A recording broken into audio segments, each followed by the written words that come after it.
आज जिनका नागरिक अभिनंदन है श्री राजीव शर्मा जी, हमारे जिले के गौरव, हमारी पार्टी के गौरव, हमारा स्वाभिमान, और उनके साथ में श्री भास्कर राव रोकड़े जी। मैं बहुत विनम्रता के साथ आज उन लोगों का स्मरण करना चाहता हूं जिन्होंने भिंड में एक सुंदर माहौल को रचा था। चाहे वो हमारे स्वतंत्रता संग्राम सेनानी श्री रघुवीर सिंह कुशवाहा जी रहे हों, चाहे मेरे बाबा स्वतंत्रता संग्राम सेनानी बाबा जनक राम रहे हों, या सम्माननीय स्वर्गीय श्रीनाथ गुरु जी रहे हों, या श्री हरकिशन दास जादव भूता जी रहे हों, या पंडित नरसिंह राव दीक्षित जी रहे हों, या यहाँ की चोटी के वकील और समाज सेवी सम्माननीय श्री राम नारायण गुप्ता जी रहे हों, या हमारे श्याम सुंदर भाई साहब और रामहर्ष भाई साहब जैसे सामाजिक कार्यकर्ता रहे हों, जिन्होंने पूरा योगदान दिया वंचितों की लड़ाई लड़ने का, पिछड़ों की आवाज उठाने का और भिंड में भिंड के विकास की बात करने का। आज मैं यहाँ बहुत श्रद्धा से आदरणीय रामहरि भाई साहब को भी स्मरण करता हूँ कि जिन्होंने हमें छात्र जीवन से, चाहे रामभवन सिंह कुशवाहा जी रहे हों, चाहे मेरे गुरुजन रहे हों स्वर्गीय श्री गौरी प्रसाद मिश्र जी, या डॉक्टर एन.टी. मिश्र, या स्वर्गीय ब्रजेश कुमार पांडे जी, या मेरे बचपन के शिक्षक सम्माननीय श्री गोपीनाथ सोनी जी, स्वर्गीय श्री अब्दुल सैन भैया जी, हमारे पेटे जैन साहब, और शिक्षकों की एक बड़ी श्रृंखला है जिन्होंने मुझे गढ़ा, आपको गढ़ा और भिंड की इस पीढ़ी को गढ़ा। गुरु बिना ज्ञान मिल सका नहीं, हम रहे अधूरे हैं जग में। तो ऐसे गुरुजनों के श्री चरणों में सर झुकाना जरूरी है। मैं चाहूंगा कि आपकी तालियां भी उनका अभिनंदन करें। मैंने स्वैच्छिक सेवानिवृत्ति का आवेदन दिया है और उसके पीछे एक कसक है, एक तड़प है, और वो तड़प आज मैं अपने लोगों के साथ साझा करना चाहता हूं, आपके साथ साझा करना चाहता हूं।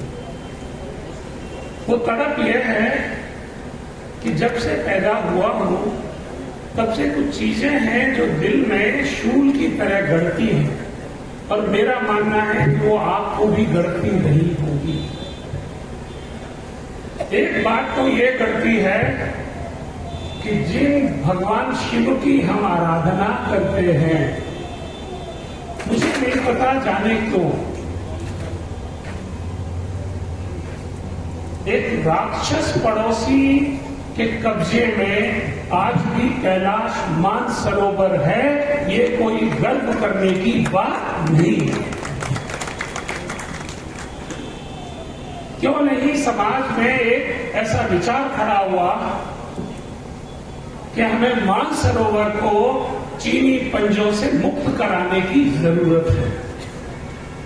ये चीज मुझे हमेशा लगी कि हमारे जैसा बहादुर देश और हमारे जैसी बहादुर सेना चीन से क्यों हारी। और इसीलिए मेरे बाबा थे स्वर्गीय श्री नाथूराम सिंह जी तोमर, वो चीन के खिलाफ युद्ध में लड़े थे। तो मैंने बाबा के पास जाकर पूछा, जब मैं छोटा सा बच्चा ही था, कि बाबा ने बताओ हम हारे क्यों।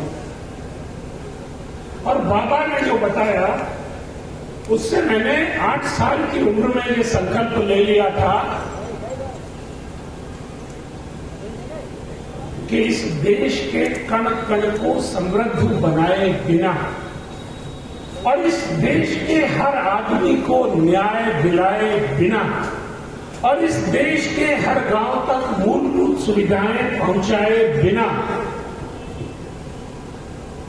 हम इतने सशक्त नहीं हो सकते जितना सशक्त हमें होने की आवश्यकता है। और एक और चीज है जो हमेशा से मेरे हृदय में चुभती रही है, और आप जो भिंड के लोग हैं, आपने भी उस दंश को हमेशा झेला है।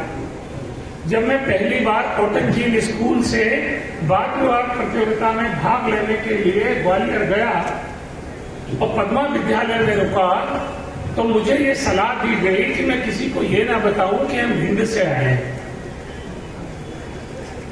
और तब मैंने जाना कि भिंड का नाम डकैतों के लिए बदनाम है। और तब मैंने जाना कि हमारा नाम इतना बदनाम है कि हम अपने शहर का नाम भी नहीं ले सकते अपने जिले का।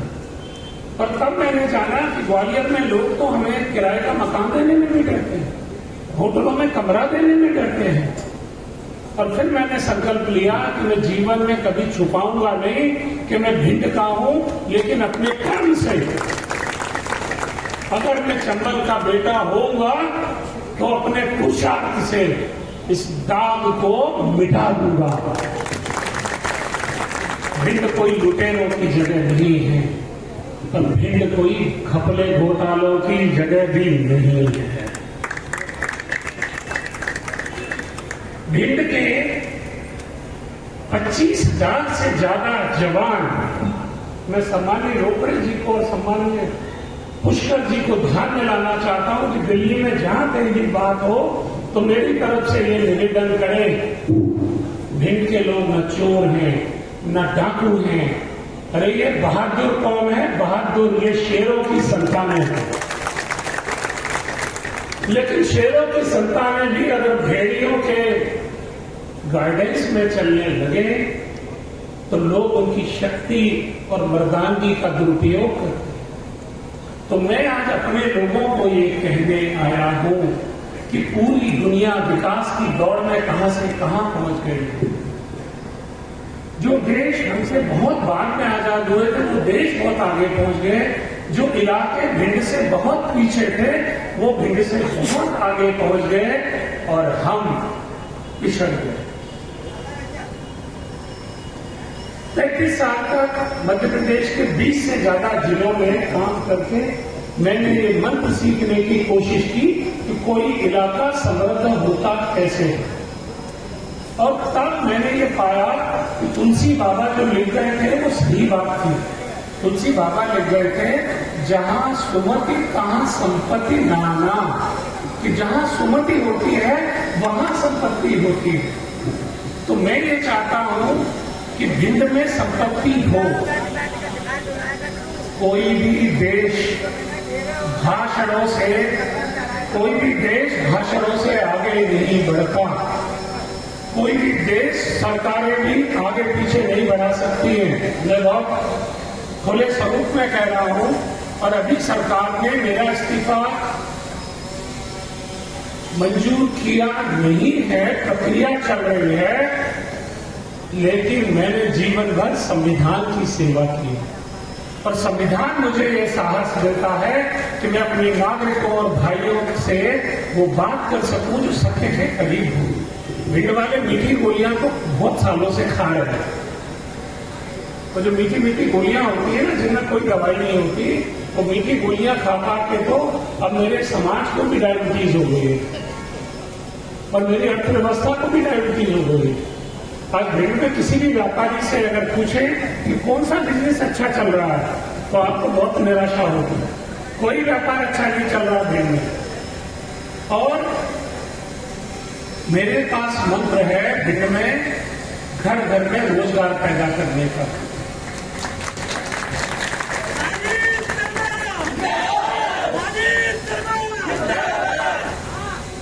और वो मंत्र यह है कि मैंने अध्ययन किया है कि दुनिया के जो देश आगे बढ़े वो कैसे बढ़े। जो देश आगे बढ़े वो बढ़े कि पहले उन्होंने संघर्ष का मार्ग छोड़ा और सृजन का मार्ग पकड़ा, अशांति का रास्ता छोड़ा और शांति का मार्ग पकड़ा, कानून तोड़ने का रास्ता छोड़ा और कानून का सम्मान करने का रास्ता पकड़ा। मैं आपको विनम्रता से कहना चाहता हूं कि जो जिला जातियों के आधार पर बटा हुआ हो और जाति वैमनस्यता से पीड़ित हो, वो जिला मैं क्षमा चाहता हूं वो कभी तरक्की कर नहीं सकता, तरक्की के सपने भर देख सकता है। मैं बहुत विनम्रता के साथ कहना चाहता हूं कि जहां पर लोगों की अधिकांश शक्ति अदालतों में, कचहरी में और वकील साहब के चौखट पे खर्च होती हो, वो जिला तरक्की नहीं करता है। तरक्की वो जिला करता है जो लड़ाई झगड़े से बचता है। चंबल के किनारे गोवा के समुद्र तटों से ज्यादा आकर्षक है और मैं दावे से कहता हूं कि कम से कम 1000 होटल चंबल के किनारों पर चल सकते हैं अगर मेरा ये संदेश मीडिया के साथी, गांव से आए हुए हमारे सभी समाजों के लोग अगर घरों में ये संदेश पहुंचाएं, अपने लड़कों को समझाएं, झगड़ा नहीं करने का, शांति से जीने का, पढ़ाई पर ध्यान देने का, हुनर को सीखने का, और अगर कोई अपने को 4 बात कह जाए तो शांति से सुन लेने का। 4 बात सुनना बहुत सस्ता पड़ता है, अदालत बहुत महंगी है। और मैं आपको कायरता नहीं सिखा रहा हूं, 35 साल के प्रशासनिक जीवन में भगवान बनखंडेश्वर की कृपा से न तो कभी सरकार से झुकने का मौका आया, न कभी किसी कुर्सी के सामने झुकने का मौका आया। जब आप न्याय के साथ होते हैं, सत्य के साथ होते हैं और तर्क के साथ होते हैं तो लाठी की जरूरत खत्म हो जाती है।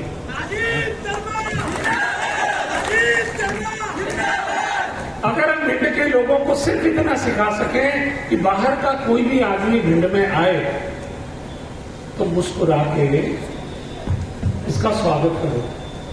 भिंड के लोगों को केवल एक काम बंद करना है और एक काम शुरू करना है। मैं गारंटी देता हूं दुनिया बदल जाएगी, घर घर में रोजगार पैदा हो जाएगा। अब क्या बंद करना है वो बता रहा हूं। बंद करना है गुर्राना, बंद करना है गुर्राना। बहुत छोटी सी चीज है। अब घर में कुछ नहीं तो बीवी पे गुर्रा रहे, पड़ोसियों पे गुर्रा रहे, और वो गुर्राना इकोनॉमिक्स के हिसाब से बहुत महंगा पड़ रहा है पूरे जिले को। तो गुर्राना बंद करो मेरे भाइयों और मुस्कुराना शुरू करो। अगर आप भी मेरी तरह ये चाहते हो कि भिंड का नाम अच्छी जगहों में लिया जाए, और आप तो झेल रहे हो, सच बताना कौन से जिले का आदमी भिंड में बेटी लेना चाहता है बताओ।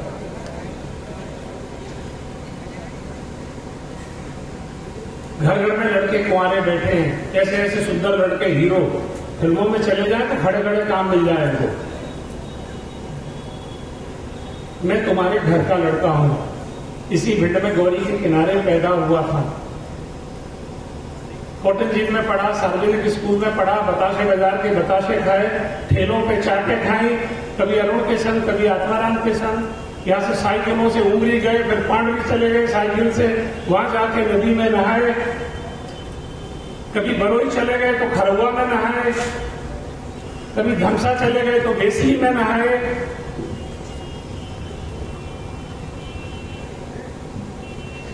यहां से बरोई तक जाते थे साइकिल से, रास्ते में मीठे पानी के कुएं पड़ते थे।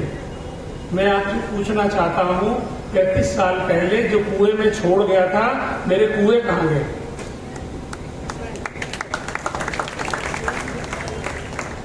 हैंडपंप पानी नहीं देता है, मोटर पानी नहीं देती है, जिले का भूजल स्तर बहुत नीचे जा रहा है। भिंड का मुद्दा ये नहीं है कि विधायक कौन बनेगा, भिंड का मुद्दा ये है कि यहाँ इतनी उमस क्यों है, इतनी गर्मी क्यों है, इतना मौसम खराब क्यों है। मुद्दा ये बनना चाहिए कि क्या वजह है कि एक से एक काबिल लोगों के बावजूद भिंड का आदमी ग्वालियर में बसने का सपना देखता है। और ग्वालियर को तो हमने करीब करीब भिंडी बना दिया, अब हम इंदौर को भी भिंड बनाने वाले थोड़े दिन में। और मैं दूसरी बात करने आया हूं, मैंने तय किया था कि मैं भोपाल में बसूंगा। क्यों? भोपाल का मौसम बहुत अच्छा है, भोपाल में हरियाली बहुत है, भोपाल की सड़कें अच्छी हैं, भोपाल में एयरपोर्ट है, भोपाल में ट्रेन कनेक्टिविटी बहुत अच्छी है। लेकिन बाबा के नाम पर लाइब्रेरी खोलने के लिए जब मैं 7 दिन यहां रहा तो मैंने ये पाया कि मैं चाहे स्वर्ग में रहता हूं, सभी सुविधाओं में रहता हूं, मुझे तो क्या करना होता है, मुझे सिर्फ बटन दबाना होता है और जो चाहता हूं वो चीज हाजिर हो जाती है। लेकिन मुझे लगा मेरी ऐसी तरक्की किस काम की, मेरी ऐसी कमिश्नरी किस काम की कि अगर मेरे भाई, मेरे अपने लोग, मेरे परिचित, मेरे इलाके के लोग और भिंड में नर्क में, साक्षात नर्क में रह रहे हैं तो मेरा स्वर्ग में रहना भी बेकार है। और फिर मैंने ये तय किया कि पहली चीज यह है कि भिंड को नर्क से स्वर्ग बनाने के लिए किसी को तो बलिदान देना पड़ेगा। तो आप मुझे बताइए, जिनके मन में प्रश्न है कि मैंने, लोग तो शिक्षा कर्मी की नौकरी नहीं छोड़ते, क्या बोलते हैं, अतिथि शिक्षक की नौकरी नहीं छोड़ते, मैं कमिश्नर की नौकरी छोड़कर क्यों आ गया? मैं कमिश्नर की नौकरी इसलिए छोड़ के आ गया कि मैं किसको कहता कि मेरा भिंड अच्छा करना है तो तुम बलिदान दे दो, और अगर मैं कहता भी तो लोग पलट के नहीं कहते कि अच्छा हम बलिदान देते तुम राजा बने रहो। इसलिए मैंने तय किया कि अपनी सुख सुविधाएं छोड़कर भिंड के कीचड़ में उतरूंगा और एक मेहतर की तरह इसकी कीचड़ को साफ करूंगा।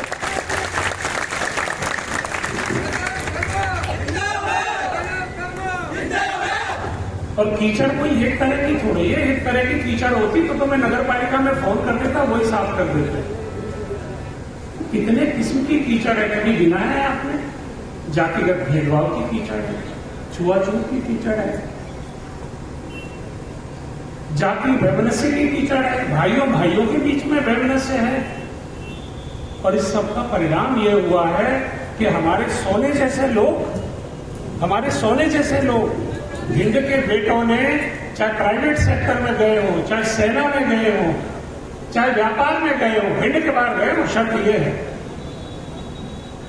उन्होंने हर इलाके में नाम किया है, हर इलाके में नाम किया है। लेकिन कभी आपने सोचा है कि आपका जो लड़का भिंड में रोजगार नहीं था, इसलिए वो अपना घर छोड़कर वह सूरत में 15 मंजिल की बिल्डिंग पर रस्सी से लटक रहा है, जिससे घर में अपने बीमार माता पिता को इलाज के लिए पैसे भेज सके।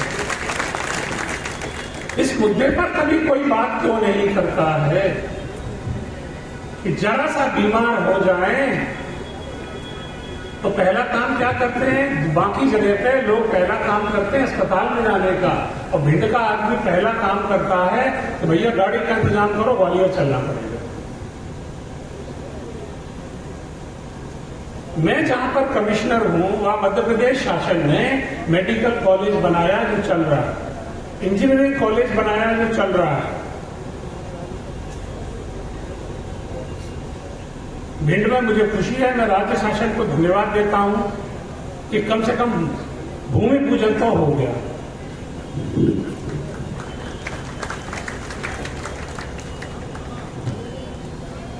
आज इस मंच से मैं आपको जो कहना चाहता हूं वो आपको आज से पहले किसी ने नहीं कहा होगा।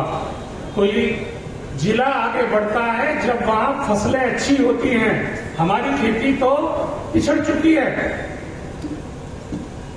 मैं मालवा में रहा हूं जहां मेरे किसान संतरा और मौसमी पैदा करते हैं। वो जब फसल बेचने जाते हैं तो आपको अंदाज है कितने की फसल बेचते हैं? 1-1 करोड़ की फसल बेचकर आता है मेरा मालवा का किसान। आप में से कोई है जिसने 1 करोड़ की फसल बेची हो जिंदगी में कभी? क्यों नहीं है?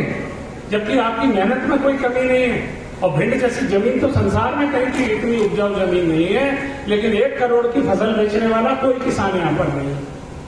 तो 7 दिन जब मैं रहा तो मैंने ये सपना देखा कि भिंड में पहली जरूरत है खेती को सुधारने की, क्योंकि फसल जब अच्छी होती है तो बाजार मुस्कुराता है। जब फसल अच्छी होती है, किसान जब खुश होता है तो व्यापारी भी खुश होता है। तो पहली जरूरत है भिंड में फसलों के विविधीकरण की, ज्यादा से ज्यादा प्लांटेशन की। बांस के पौधे लगाने पर सरकार आपको जबरदस्त अनुदान देती है, लेकिन भिंड में नहीं लगाए लोगों ने बांस के पौधे, क्योंकि किसी ने बताया नहीं। लोगों को भरोसा नहीं है कि लगा भी लगे तो अनुदान मिलेगा। आज सबसे ज्यादा फायदे की चीज है, श्याम सुंदर साहू यहाँ बैठे हैं, मैं इनसे इसी बात से खुश हूं कि इन्होंने अपने खेत में 1200-1300 सागौन के पेड़ लगाए। क्या मैं इस मंच से आप मुझे अनुमति देते हैं कि मैं आपसे प्रार्थना करूं कि खेत की मेड़ पे सागौन के पेड़ लगाओ? ये एफडी का बाप है। आज अगर लगाओगे तो मेहनत कुछ नहीं पड़ने वाली है, केवल समय पर कटाई छटाई कर देना, बहुत लागत नहीं है। लेकिन आप घर बैठे करोड़पति हो जाओगे बिना किसी सरकारी योजना के, ये बता रहा हूं। फसलों के विविधीकरण की जरूरत है। मैं निमाड़ में रहा हूं, बड़वानी में। बड़वानी का किसान लाल मिर्च पैदा करता है, कपास पैदा करता है, और मेरे खेत में तो कल भी सरसों होती थी, आज भी सरसों हो रही है। और सरसों और गेहूं, सरसों और गेहूं, हम सरसों गेहूं और सरकारी खरीद के बंधक हो गए हैं। ये एक अलग किस्म की गुलामी है। मेरा नरसिंहपुर का किसान गन्ना उगाता है, पर वो गन्ना उगाने का फायदा ये हुआ नरसिंहपुर में 100 से ज्यादा खांडसारी मिले हैं। तो जहां 100 खांडसारी मिल होगी वहां रोजगार होगा कि नहीं होगा, बोलो? तो मैं आपको ये कहने आया हूं कि अगर हम अपना व्यवहार सुधार लें, बाहर से जो आदमी आए वो भिंड वालों के व्यवहार से मुक्त होकर जाए और दूसरे को उजाड़ने की परंपरा बंद कर दे। एक बीमारी है यहाँ पर, उसकी जांच करानी पड़ेगी कि कोई आदमी अच्छा कपड़ा पहन के निकल जाए,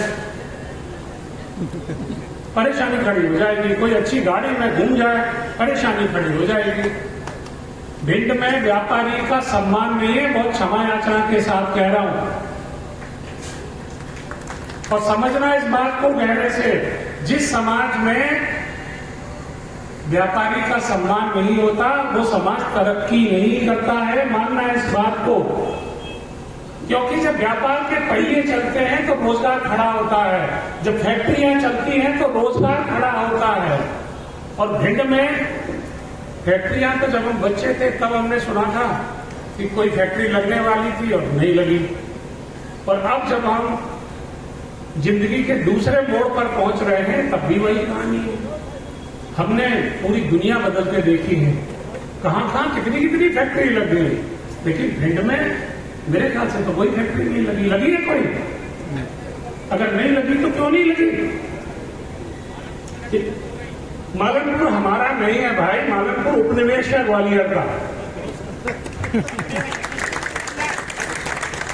भिंड को फायदा होगा जब फैक्ट्री लगे पेड़ोरा में, भिंड को फायदा होगा जब फैक्ट्री लगे पुरथरा में, भिंड को फायदा होगा जब फैक्ट्री लगे फूक में, भिंड को फायदा होगा जब फैक्ट्री लगे चतुपुरा में, भिंड को थोड़ा बहुत फायदा होगा कि अगर फैक्ट्री जो है लगे पांडवी में, पुलावली में, तब फिर फायदा होगा भिंड को। उमरी में, अपोड़ा में, अरे दबोहा में लगाओ ना, दबोहा में क्या कमी है यार? तो कोशिश ये करनी है कि यहाँ पर औद्योगिकीकरण होना चाहिए। अगर हम फैक्ट्री नहीं लगाएंगे तो हमारा न स्वास्थ्य कभी सुधरेगा, न यातायात कभी सुधरेगा। समझना है इस बात को। और आज मैं ये प्रार्थना करना चाहता हूं कि भिंड में पुस्तक बाजार है, भिंड में बताशा बाजार है, लेकिन भिंड में 1,45,000 भैंसें हैं।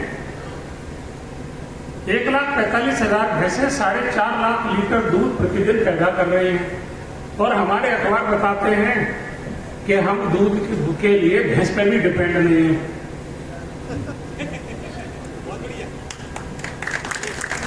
अब मेरी बहुत सी बातें कल परसों तक समझ में आएंगी, कोई टेंशन नहीं करना।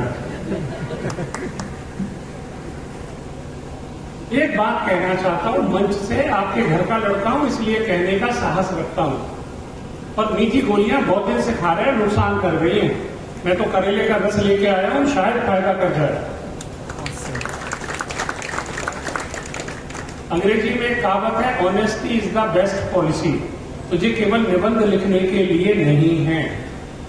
इसी भिंड में हमने रमसंडी लाला को देखा है।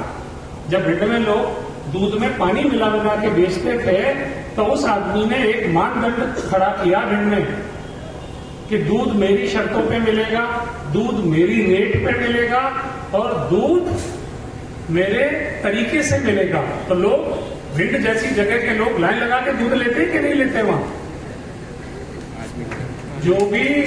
जो भी दूध में पानी मिलाता है वो जिंदगी भर दूध में पानी मिलाने के लिए विवश रहेगा। ये मान लो कि 35 साल के प्रशासनिक अनुभव से कह रहा हूं, 35 साल के प्रशासनिक अनुभव से कह रहा हूं, मुझे लगता है भिंड को लेकर हम लोगों को एक सपना देखना चाहिए। क्या सपना हो सकता है? वो सपना हो सकता है अपने पशुपालकों की मदद करने का। गरीब से गरीब आदमी भी परिवार पाल लेता है भिंड में एक भैंस पाल के, लेकिन भैंस के संग में भैंस होना पड़ता है और उतना रिटर्न नहीं है। कमिश्नर के तौर पर मैंने अपने संभाग में एक योजना चालू की कि दूध उत्पादन को बढ़ावा देने के लिए मैंने खनिज के मद से अपने दूध उत्पादकों को प्रति लीटर लगभग 10 रुपए की सब्सिडी देना प्रारंभ किया। भिंड में किसी ने क्यों नहीं सोचा ऐसा? सोचना और पूछना। और अगर प्रति लीटर दूध पर 8-9 रुपए की भी सब्सिडी मिलने लगे तो अच्छा रहेगा कि नहीं रहेगा? किसान को फायदा होगा कि नहीं होगा? भैंस पालने वाले को फायदा होगा कि नहीं होगा? और इससे जिले का दूध उत्पादन बढ़ेगा कि नहीं बढ़ेगा? और सबसे गरीब आदमी की मदद होगी कि नहीं होगी? आज भैंस पालने के लिए सरकार की तरफ से न कोई विशेष प्रोजेक्ट है, न कोई योजना है। वो जो योजनाएं और प्रोजेक्ट है वो हमारे इलाके में नहीं है। क्यों नहीं है भाई? क्यों नहीं है? दूसरा चीज कह रहा हूं, हमें अलग किस्म की खेती करने की जरूरत है, हमें औद्योगिकीकरण की जरूरत है, हमें व्यवहार में सुधार की जरूरत है। आज भिंड की जो हालत है, केवल 50 साल पहले दक्षिण कोरिया की हालत भिंड से भी खराब थी। भिंड में तो ये पक्के मकान, कोठियां, बिल्डिंगें बनी हैं। साउथ कोरिया में एक भी पक्का घर नहीं था। द्वितीय विश्व युद्ध में सब बर्बाद हो गया था। लेकिन वहां के लोगों ने मिलकर विचार किया और तय किया कि कोरिया को हमें नंबर 1 बनाना है। आज जो कंपनियां हैं ना, सैमसंग, हुंडई, आपको पता नहीं होगा, आपको बता रहा हूं कि ये सैमसंग वाला अनाज का व्यापारी था और जो हुंडई वाला परचून का धंधा करता था, सेना को परचून सप्लाई करता था। भिंड के व्यापारी को क्या कोई समर्थन है कि वो व्यापार बढ़ाए, कि वो अच्छे कपड़े पहन के भिंड में घूम सके? क्या कोई समर्थन है? क्या भिंड के मजदूर को इस बात की गारंटी है कि वो मजदूरी करने के बाद उसको पूरी मजदूरी मिलेगी? क्या भिंड में मेरी बेटियों, बहनों और माताओं को इस बात की गारंटी है कि वो आधी रात में सोना पहनकर भिंड की सड़कों पर घूम सकती है? मैं बहुत विनम्रता के साथ कहना चाहता हूं कि भिंड में सामाजिक क्षेत्र में बहुत काम करने की जरूरत है। और आपको एक खुशखबरी बताने आया हूं कि दुनिया में जितने लोग ताजमहल देखना चाहते हैं ना, भरोसा करना, इससे ज्यादा लोग बेहद देखना चाहते हैं। भिंड पर्यटन की दृष्टि से अंतरराष्ट्रीय आकर्षण का केंद्र हो सकता है। और थोड़ी देर को चलो सपने ही देखो, सपने तो तुम बहुत सालों से देख रहे हो, एक सपना मेरे कहने से भी देख लो। वो सपना ये है कि सपना देखो कि चंबल के किनारे 1000 होटल बने हुए हैं और देश से विदेश से पर्यटकों का तांता लगा हुआ है। तो अगर 1000 होटल बनेंगे और पर्यटक आएंगे तो सच बताना, तुम्हारी जमीनों की कीमत बढ़ के 5 गुना हो जाएगी कि नहीं हो जाएगी? और जब जमीनों की कीमत 5 गुना हो जाएगी तो रोजगार होगा या नहीं होगा? और जब यहां पर विदेश से, आज गोवा में सरकार ने हवाई अड्डा क्यों बनाया? गोवा में सरकार ने हवाई अड्डा इसलिए बनाया कि दुनिया भर से टूरिस्ट आता है, और जिस दिन भिंड में दुनिया भर से टूरिस्ट आने लगेगा तो हवाई अड्डे की मांग नहीं करनी पड़ेगी, जुलूस नहीं निकालने पड़ेंगे। हवाई अड्डा अरे हम लोग अपने दम पे बना लेंगे। ये बात अभी ज्यादा समझ में नहीं आई, आपको समझाता हूं। केरल गए हो? अरे केरल गए हो कभी? अरे तीर्थ करने तो सब जाते हैं, 4 धाम। केरल में जो त्रिवेंद्रम का जो हवाई अड्डा है वो तो सरकार ने बनाया, और वहां एक और शहर है कोचीन, कोचीन कहते हैं जिसको। और भिंड वाले तो इतने किस्मत वाले हैं कि कोचीन भी चले जाओ तो भिंड का आदमी रिक्शा चलाता मिल जाएगा। और वो समझ में नहीं आती मुझे तो कि मैं खुशी होकर उसको गले से लगा लूं या शर्म के मारे सर नीचे झुका लूं कि मेरा हीरे जैसा आदमी वह कोचीन में रिक्शा चला रहा है, मेरा हीरे जैसा बेटा किसी गांव का, किसी गरीब का बेटा, किसी किसान का बेटा गुजरात में मूंगफलियां बेच रहा है और सूरत में पानी की टिक्की बेच रहा है। तो मैं आपको बताऊं कि कोचीन में पहले वहां के लोगों ने वहां धेले भर टूरिज्म नहीं था कि पानी भरा रहता था, उससे बीमारियां पनपती थी। फिर वहां की सरकार ने सोचा, वहां के कुछ लोगों ने सोचा, मेरे जैसे कुछ अधिकारियों ने सोचा कि रोजगार कहां से लाएं, तो उन्होंने वहां रोजगार के लिए टूरिज्म को प्रमोट किया, पर्यटन को बढ़ाया। और पर्यटन को बढ़ाया तो ये परिणाम हुआ कि आज केरल में दुनिया भर से टूरिस्ट आता है, और जब दुनिया भर से टूरिस्ट आता है तो वहां की राज्य सरकार ने हवाई अड्डा खुद बना लिया, स्वयं बना लिया, भारत सरकार ने नहीं बनाया। हवाई अड्डे हो या रेलवे स्टेशन हो, ये सब आर्थिक गतिविधियों के आधार पर बनते हैं, राजनीतिक मांगों के आधार पर नहीं बनते। मैं चाहता हूं कि आज यहां से आप जाएं, मैंने आपका बहुत समय लिया है और दूर दूर गांव तक जाना है, मैं क्षमा प्रार्थी हूं कि मेरी वजह से एक तकलीफ हुई, लेकिन मैं आज एक सपना आपको देकर जा रहा हूं। वो सपना है शत्रुता नहीं, हमें मित्रता की जरूरत है। शत्रुता क्या को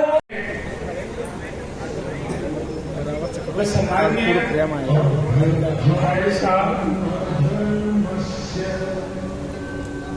तो श्री भास्कर राव रोकड़े जी का हृदय से स्वागत करता हूं, और मैं चाहता हूं कि भिंड के जाबाजों की जोरदार तालियों से उनका स्वागत हो।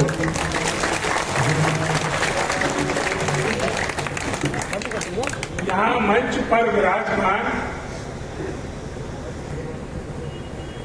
मेरे सभी आदरणीय और पूजनीय वरिष्ठ जन, चाहे मेरे पूज्य चाचा जी श्री शिवचरण उपाध्याय जी हों या हमारे सम्माननीय विसी चाचा हों, पंडित विश्वनाथ उपाध्याय जी, चाहे लहरौली के हमारे पुराने समाजवादी सम्माननीय राजेंद्र सिंह राकेश जी हों, चाहे सम्माननीय कैलाश वर्मा जी हों, या हमारे गुरु पूज्य ओपी शुक्ला जी हों, बचपन से जिनका बहुत आशीर्वाद मेरे सिर पर रहा है, ऐसे परम सम्माननीय श्री जय श्री राम बघेल जी हों, जिन्होंने अपनी इतनी सुंदर कविता और हृदय से लिखी और हृदय से सुनाई, मैं इन सबका अभिनंदन करता हूं।